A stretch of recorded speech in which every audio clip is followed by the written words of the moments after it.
347 संपत्तियों को जब्त कर दिया गया। एक और जमाते इस्लामी और ऐसे संगठनों को हमने बंद करने का काम किया और दूसरी ओर मान्यवर इनकी इकोसिस्टम को भी हमने समाप्त कर दिया। मैं आज इस सदन के रिकॉर्ड के लिए बैन किए हुए संगठनों का लिस्ट पढ़ना चाहता हूं।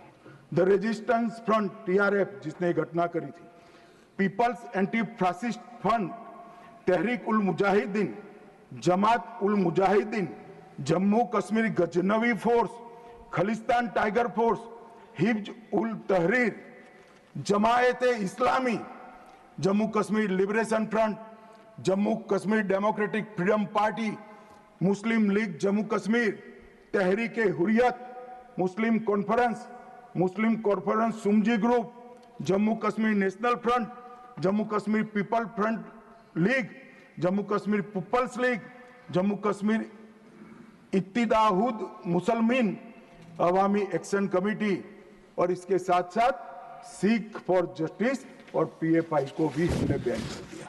और मान्यवर परिणाम क्या हुआ? परिणाम ये हुआ 2010 में 10 से 15 की एवरेज ऑर्गेनाइज टाउन पिल्टिंग, हमने भी दृश्य देखे हुए जो समय कपूर ने चिंता की थी। छोटी छोटी बच्चियां पथराव करती थी, 2564 सालाना होते थे। 2564 पथराव की घटना हुई। 2024 के बाद एक भी घटना नहीं हुई। ऑर्गेनाइज हड़ताल जिसका वो लोग ऐलान करते थे, पाकिस्तान के बैठे हुए हुर्रियत के आका सालाना 132 दिन घाटी बंद रखते थे। 3 साल से एक भी हड़ताल का ऐलान नहीं हुआ है, हिम्मत नहीं है। टाउन पेल्टिंग में नागरिकों की मृत्यु, 112 नागरिक मारे जाते थे, अब 0 मारे जाते हैं। सिक्योरिटी फोर्स का इंजर्ड, साल में 6235 सिक्योरिटी फोर्सेस इंजर्ड होती थी, अब 0 हो गई।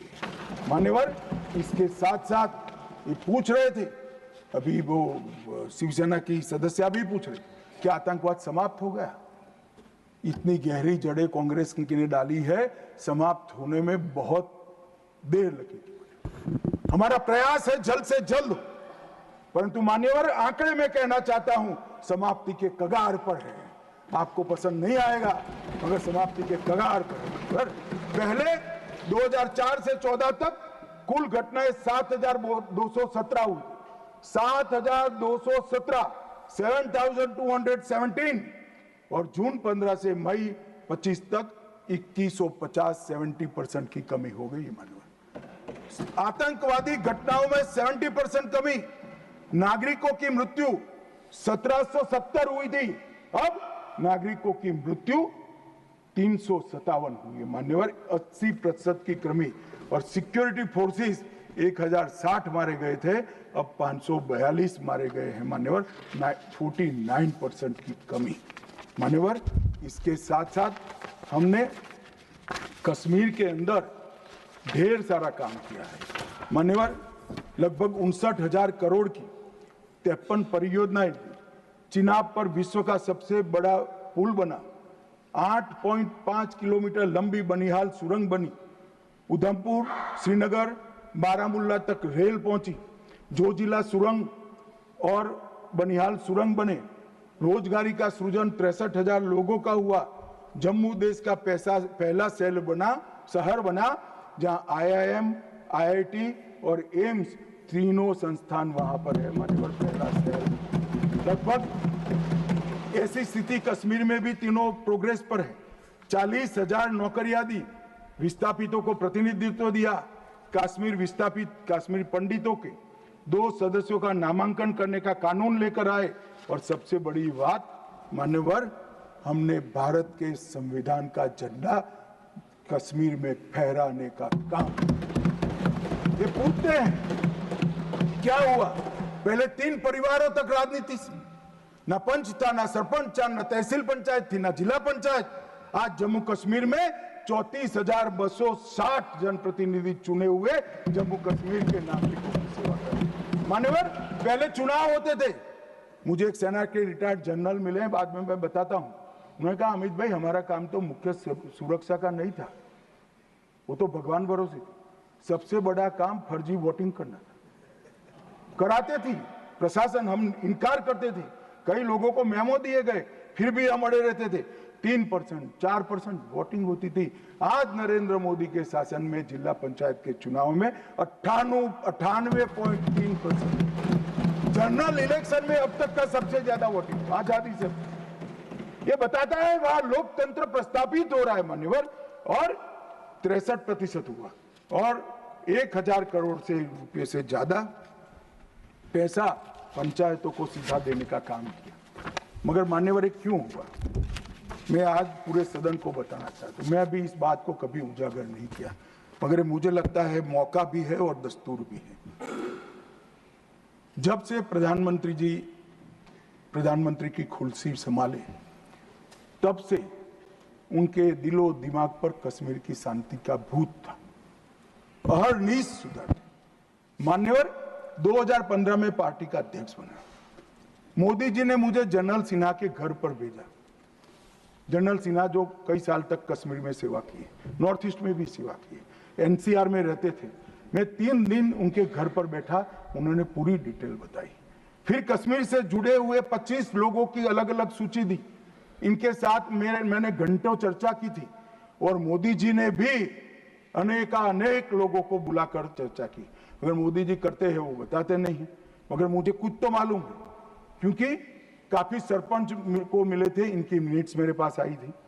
पार्टी की दृष्टि से युवाओं से मिले थे, धार्मिक नेताओं से मिले थे, जम्मू के लोगों को मिले, घाटी के लोगों को मिले और नेशनल कॉन्फ्रेंस के एमपीओ को भी मिले थे।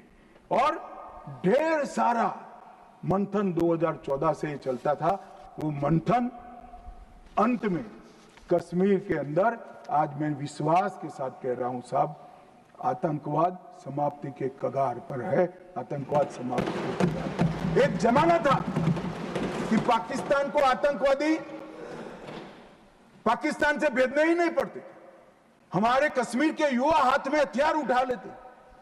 मगर आज मैं 6 माह का रिकॉर्ड इस सदन को बताता हूं।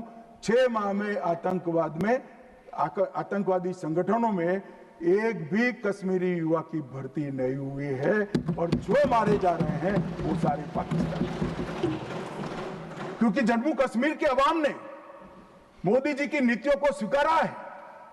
पहले कभी नहीं हुआ था कि आतंकवादी कोई बड़ा कृत्य करते थे, घाटी में इसका विरोध होता है। मैं आज घाटी की जनता को, जम्मू की जनता को बहुत बहुत साधुवाद देना चाहता हूं। एक भी गांव ऐसा नहीं था घाटी का जहां ये पहलगाम हमले का विरोध नहीं। और जब तिरंगा घर पर फहराने की बात होती है, जिनके बच्चे आतंकवाद की भेंट चढ़ गए, वो माँ बाप भी तिरंगा फहराते हैं। और मान्यवर, आतंकवाद पर तो कांग्रेस को बोलने का अधिकार ही नहीं है मान्यवर। मैं आज सदन के सामने डिटेल रखना चाहता हूं। अटल जी की सरकार ने निर्णय किया था कि आतंकवाद को समाप्त करें। काफी मंथन हुआ। मंथन के बाद तय हुआ कि मजबूत कानूनी संरचना खड़ी करनी पड़ेगी जिससे इनको सजा कराई जाए। कानूनी संरचना खड़ी करने के लिए पोटा का कानून लाना, ये कांग्रेस पार्टी ने विरोध किया। मैं आज वो है नहीं, मगर पूछना चाहता हूं, पोटा का कानून का विरोध किसको बचाने के लिए किया था?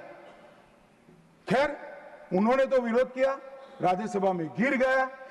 अटल जी का संकल्प मजबूत था, भाजपा का संकल्प मजबूत था। पोटा कानून संयुक्त सेशन में पारित कर दिया गया और पोटा का कानून आया, इसका अमल शुरू। मान्यवर, एक कांग्रेस पार्टी ने इसके घोषणा पत्र में लिखा कि हम पहली कैबिनेट में पोटा का कानून रद्द कर देंगे। अब मैं तो कई बार ऐसा सोच ही नहीं सकता, तो मुझे लगा ये झूठ मूठ का वादा कर रहे। और मान्यवर देखिए, पहली कैबिनेट में ही इन्होंने पोटा के कानून को रद्द कर दिया। और ये कांग्रेस टेररिस्ट की बात करी, टेररिज्म की बात करी। आप तो उसका पोषण करने वाली पार्टी हो मान्यवर। इसके बाद क्या हुआ? 2005 में रामलल्ला के टेंट पर हमला हुआ। मंदिर उस वक्त नहीं बना था। मुंबई लोकल ट्रेन में 7 धमाके हुए, 187 लोग मारे गए। डोडा में हमले हुए 34 हिंदू मारे गए, हैदराबाद में धमाके हुए 44 लोग मारे गए।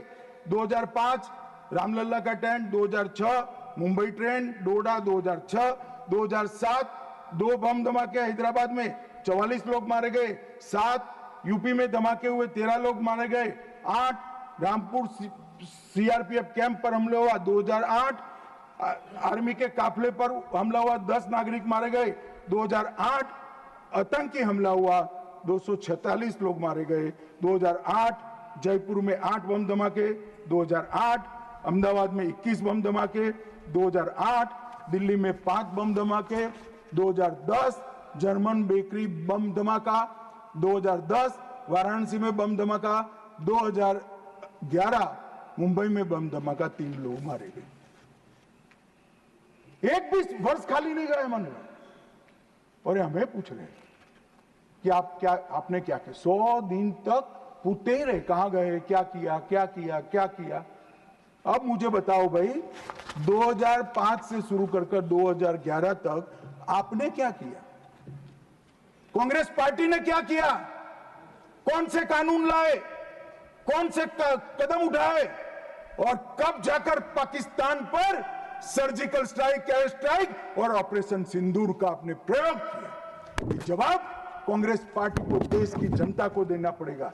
मान्यवर, 54 जगह पे देश के अलग अलग हिस्सों में 609 नागरिक मारे गए। और मैं आज गर्व से देश के गृह मंत्री के नाते उच्च सदन में कहता हूं, मोदी जी के राज में पूरे देश में कश्मीर छोड़कर कहीं पर भी टेररिस्ट घटना नहीं। और कश्मीर में भी हुई, उरी में हुई, हमने सर्जिकल स्ट्राइक कर चेताया, पुलवामा में हुई, एयर स्ट्राइक कर और चेताया। अब नहीं सुधरते हैं, दुम टेढ़ी की टेढ़ी है, हम क्या कर सकते हैं। पहलगांव में करा मान्यवर, घर में घुसकर पटचड्डे उड़ाने का काम हमारी सेना। और मुझे तो कल सुबह ही किसी ने याद दिलाने के लिए मेरी कॉन्स्टिट्यूएंसी से एक हमारी वरिष्ठ कार्यकर्ता है जिनकी उम्र 80 है, उन्होंने एक व्हाट्सएप भेजा था। उन्होंने कहा अमित जरूर बोलना। अब मैं इतनी वरिष्ठ कार्यकर्ता की भावना को टाल नहीं सकता मान्यवर। उन्होंने एक व्हाट्सएप में वीडियो भेजा जिनमें सोनिया गांधी जी के घर से दौड़ते दौड़ते सलमान खुर्शीद जी आंसुओं से लहस बाहर आते, बाहर मैनेज मीडिया खड़ा है, उसके सामने कहते हैं कि सोनिया जी पूरी रात सो नहीं पाती है, इनके आंसू देखकर मेरी आंख से आंसू दिख रहे। ठीक है भाई, किस लिए आंसू बहाए? बाटला हाउस में वो पाकिस्तान प्रेरित आतंकवादी मारे गए, उसके लिए। अरे सोनिया जी, आंसू बहाना था तो बाटला हाउस एनकाउंटर में जो मोहन शर्मा शहीद हुआ, इसके लिए बहाते। आप किसको प्रोटेक्ट करें? मगर वोट बैंक का एक खेल। मुझे पूछते रहे साहब, 90 दिन तक भाग गए, आप क्या कर रहे हो? 25 दिन हो गए, 35 दिन हो गए, 40 दिन हो गए, सिंदूर इसका जवाब नहीं, आतंकवादी कहां गए? चलो भाई, ये तो भाजपा सरकार, सेना ने ठोक दिया, सीआरपीएफ ने ठोक दिया, हो गया हमारे काम। अब मैं पूछना चाहता हूं, दाऊद इब्राहिम जिसने मुंबई में सीरियल धमाके गए, किसके राज में भागे मान्यवर? कांग्रेस के राज में। सैयद सलाउद्दीन किसके राज में भागा? कांग्रेस के राज में। टाइगर मेमन किसके राज में भागा? कांग्रेस के। अनीस इब्राहिम किसके राज में भागा? रियाज भटकल किसके राज में भागा? कांग्रेस। इकबाल भटकर किसके राज में भागा? मिर्जा सादाब किसके राज में भागे? और इसका हिसाब कौन देगा? उनको मालूम था देना पड़ेगा साहब, इसलिए बहिष्कार करते। वो स्वयं भागे, आतंकवादियों को भगाया और वो भी भाग गए। और हमने मान्यवर 11 साल में यूएपीए में 2019 में अमेंडमेंट किया। इसके तहत, अमेंडमेंट के तहत 57 लोगों को आतंकवादी घोषित किया है। एनआईए का अमेंडमेंट किया, देश के बाहर जांच करने के हमने अधिकार लिए। एनएसए का हमने सख्त उपयोग किया, 370 को बैन किया, निरस्त कर दिया, पीएफआई को बैन किया, मैक को मजबूत किया, आईसीजेएस का हमने स्थापना किया, नफीस का स्थापना किया, पीएमएलए से टेरर फाइनेंसिंग को रोक दिया और नेट ग्रिड से माध्यम से पूरे देश के आतंकी संगठनों को एक कंप्यूटर की क्लिक पर लाकर रख दिया। मान्यवर, हमने पूरी इकोसिस्टम तैयार करी। और मान्यवर, ये जो कह रहे हैं, कल पूछ रहे थे कैसे आते हैं, मान्यवर मैं फिर से कहना चाहता हूं कि इतनी कठिन सरहद, कई जगह सुरंगें बनाते हैं और बना सकते हैं। मान्यवर, इसको रोकने के हम तकनीकी उपाय कर रहे हैं, कुछ समय में ही हो जाएगा। मगर कुछ नाले ऐसे हैं मान्यवर, वहां इतना बहाव होता है, वहां कोई चौकी नहीं लग सकती, चौकी बह जाएगी। वो घुस रहे हैं, मगर उन्होंने क्या स्टैंड लिया था? राहुल गांधी ने कहा, जब 2011 में हमला हुआ, उन्होंने कहा सभी आतंकी हमलों को रोकना संभव नहीं है। जवाहरलाल नेहरू ने कहा घुसपैठियों को कोई रोक ही नहीं सकता। मैं मानता हूं कि अभी भी पाकिस्तान कुछ आतंकी हमले कर पा रहा है, अभी भी कुछ घुसपैठ होती है, काफी कम हुआ है मान्यवर। मैं जिम्मेदारी के साथ बोलने वाला आदमी हूं, देश की जनता सुन रही है, काफी कुछ कम हुआ है, मगर हम कभी ऐसे हथियार नहीं डालते। मैं आज सदन के सामने कहना चाहता हूं, घुसपैठ और आतंकवादी घटनाओं को समाप्त करने के लिए नरेंद्र मोदी सरकार कृत निश्चयी है, दृढ़ता के साथ हमारा। मान्यवर, कल राहुल गांधी जी का मैंने स्टेटमेंट सुना, चीन के लिए प्रधानमंत्री क्यों नहीं बोलते, चीन के लिए नहीं बोलते, चीन के लिए नहीं बोलते। अब ये उनके सीनियर लोग हैं, उनका कोई ट्यूशन व्यूशन भी नहीं रखते। मान्यवर, कैसे बोलना चाहिए, क्या बोलना चाहिए, कुछ बोलते ही रहते हैं।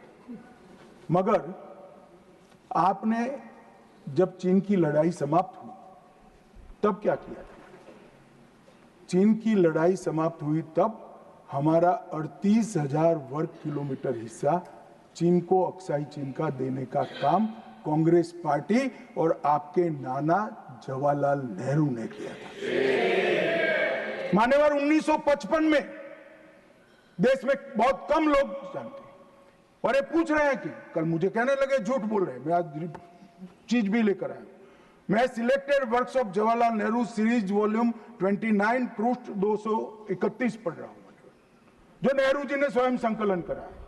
इसके लेखक जवाहरलाल नेहरू स्वयं है। अनौपचारिक रूप से संयुक्त राज्य अमेरिका की ओर से सुझाव दिया गया कि चीन को संयुक्त राष्ट्र से तो संबंध किया जाए, यूएन में उसको मेंबरशिप दी जाए, परंतु उसको सुरक्षा परिषद में नहीं, और उसकी जगह भारत को देना चाहिए। साहब, कोई भी देश का प्रधानमंत्री होता, धन्यवाद करता और भारत सुरक्षा परिषद में मेंबर बन जाता।